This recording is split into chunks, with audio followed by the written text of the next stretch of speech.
பிஸ்மில்லாஹிர்ரஹ்மானிர்ரஹீம். அனைவருக்கும் அஸ்ஸலாமு அலைக்கும் வரஹ்மத்துல்லாஹி வபரகாத்துஹு. இன்றைய வெள்ளிக்கிழமை நாள் அனைவருக்கும் ஒரு நன்னாளாக அமைய வல்ல இறைவனை பிரார்த்தித்தவனாக எங்களது ஜைரின் 90 நண்பர்கள் வட்டத்தின் ஆரோக்கிய சைக்கிள் சவாரியும் அதைத் தொடர்ந்தான வைத்திய ஆலோசனையும் இன்று நாங்கள் எங்களோட பேசி கொண்டிருக்கிற டைமில் எங்களோட நண்பர் ஒருவர் அவரோட தொழில் செய்கின்ற ஒரு இன்னொரு நண்பர் திடீரென பார்வை இழந்ததாகவும் அதுக்குரிய சிகிச்சைகளுக்கு சென்றதாகவும் கூறினார். அவர் ஒரு டயபெட்டிக் நோயாளி, கிட்டத்தட்ட ஒரு 52 வயது உடையவர். இப்போ நாங்கள் இது என்னென்னா, அந்த திடீர் சடன் விஷன் லாஸ் வாரது, திடீர்னு பார்வை இழப்பு, டயபெட்டிக்லேயும் hypertension, high blood pressure, சில டைம்களில் வந்து இரத்த கட்டிகள் போய் அந்த பார்வைக்குரிய இரத்த குழாய்கள் இல்லை திடீர்னு அடைக்கிற தலையும் அப்படி வரலாம். டயபெட்டிக்லேயும் அதே மாதிரி அந்த கொட்டுன் wool மாதிரி, அதாவது அந்த சின்ன சின்ன மைத்துளை குழாய்கள் வந்து சீனியாவில் வந்து அந்த மைக்ரோ அஞ்சியோபதிம்பாங்க, சின்ன சின்ன இரத்த குழாய்களில் வர டேமேஜால் இரத்த கசிவுகள், அது கொஞ்சம் கொஞ்சம் இரத்த கசியும், கொஞ்சம் மறையிறாப்பில் இருக்கும் பொருள். அப்படி அந்த இரத்த கசிவு கரையே பார்வை சரியாகும், அப்படி இருக்குமா கொஞ்சம் கொஞ்சம்.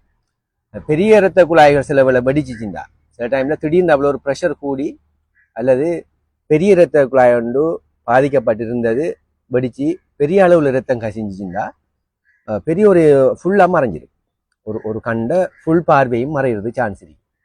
அதே நான் சொன்ன மாதிரி இரத்த கட்டிகள் போய் பிளாக் பண்ணாலும் அந்த அந்த ஏரியா வந்து எந்த ஏரியாக்குரிய இரத்த குழாய் வந்து அடைபடுதோ அந்த விழித்திரையில், அதாவது பார்வைங்கிற உண்மையாக நம்ம அந்த விழித்திரை டேமேஜ் ஆனாலும் பார்வை இழப்பு வரும். நம்ம முன்னுக்கிற வில்லையில பாதிப்பு ஏற்பட்டாலும் பார்வை இழப்பு வரும். ஆனால் வில்லையில வந்து திடீர்னாப்பில் ஒரு பார்வை இழப்பு வரல. வில்லையில வெள்ளை படிக்கிற, அதாவது நம்ம டயபெட்டிக் ஆகலுக்கு எல்லாம் வரும். அது மாதிரி வயசு போகக்குள்ளையும் அந்த வில்லை வந்து கனமாகி அது குலைக்கிற வில்லை குலைக்கிற பாயம் வந்து திரவம் வந்து திக்காகி அதாலேயும் பார்வை மங்குறது. அது நம்ம சொல்லுவாங்க ஒரு சீலைக்குள்ளால பார்க்குறா பிள்ளைங்க அல்லது புகைக்குள்ளால பார்க்குற மாதிரி. அது சடனாக வராது, படிப்படியாக அந்த வில்லையில சேஞ்சஸ் வரக்குள்ள வாரு.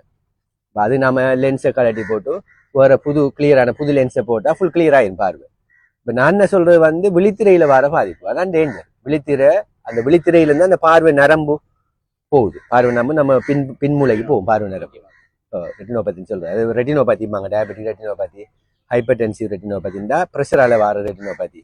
அதாவது அந்த விழித்திரையில ஏற்படக்கூடிய டேமேஜ் தானே அது.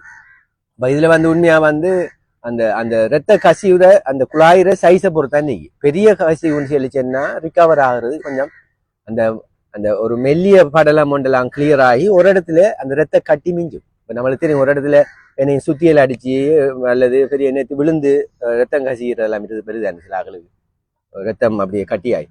இப்போ சில சின்ன சின்ன இதுகள் வந்து மொத்தமாக பற்றிடும், நம்ம கீறி எடுக்க தேவையில்லை. இப்போ பெரிய அளவில் இரத்த கசிவு இருந்தால் அதுல இருக்கிற நீரெல்லாம் உடம்பு உறிஞ்செடுத்து கடைசியில ஒரு போல மாதிரி ஒன்று மிஞ்சும். அதை கீறி நயிச்சோம்னா அதுக்குள்ள இருந்து பெரிய இரத்த கட்டி மிஞ்சும். அது வழியில நம்ம கட் பண்ணி எடுக்கலாம். விழித்திரையில வந்து பிளேட் வச்சு கட் பண்றதுங்கிறதெல்லாம் வந்து சாத்தியம் இல்லை. ஏன்னா அவ்வளவும் வந்து நரம்புகளால் ஆனது பார்வை. அப்ப நம்ம அதுல கட் பண்ணக்குள்ளேயே இருக்கிறதும் சில வேலை பேர்ஸ் ஆகிறது சான்ஸ் இருக்கிறது நம் பாதி உபாதை கூடலாம். அதனால அதை அப்படியே தானாக வத்துறதுக்கு விடுவாங்க. சரியான வத்துறதுக்கு விட்ட உடனே கடைசியில வத்தி ஒரு இடத்துல வந்து சில வேலை அந்த ரத்த கட்டி மிஞ்சிச்சுண்டா அந்த ஏரியா மட்டும் அந்த ஒரு பிம்பம் தெரியாது, மற்ற ஏரியாக்கள் தெரியும். சரியான அப்படித்தான் அது வாருது. இப்போ மெயினா வந்து நாங்கள் இதான் சில ஆக்களுக்கு அந்த இன்ஜெக்ஷன் போடுறோம். அது வந்து டயபெட்டிக்கு தான் கூட இன்ஜெக்ஷன் போடுறோம். என்னன்னா அந்த சுகரால அந்த இன்ஃப்ளமேஷன் சொல்லி சொல்ற, அதாவது இரத்த குழாய்கள்ல வார பாதிப்பால வார டேமேஜை ஸ்டீராய்டு இன்ஜெக்ஷன் சொல்லி அடிப்பாங்க. அது வந்து ஆன்டி இன்ஃப்ளமேட்டரி, அதாவது அந்த இன்ஃப்ளமேஷனை கண்ட்ரோல் பண்ணும். அடுத்து அந்த விழித்திரையில வர டேமேஜை கொஞ்சம் கட்டுப்படுத்துறது தான் அந்த இன்ஜெக்ஷன் கொடுக்குறது. அப்போ இன்ஜெக்ஷன் கொடுத்த உடனே கொஞ்சம் அது அந்த தாக்கத்தை குறைக்கிறதே ஒழிய அது பூர்ணமான கியோர் இல்லை. அதே மாதிரி லேசர் ட்ரீட்மெண்ட் செய்வாங்க. லேசர் ட்ரீட்மெண்ட் செஞ்சாலும் அந்த படிவுகளை கரைக்கிறது. உதாரணமா கட்ராக்டால வர படிவுகள் டேமேஜ்களை லேசர் ட்ரீட்மெண்ட்னால அதெல்லாம் ஒரு டெம்பரரி தான். இதுல நாம உண்மையா விளங்கிக்கணும்னு சொல்லிச்சுன்னா அந்த சிகிச்சை இருக்குன்னு சொல்லி நாம கட்டுப்பாடு இல்லாம இருக்கப்படும், அதான் முக்கியம்.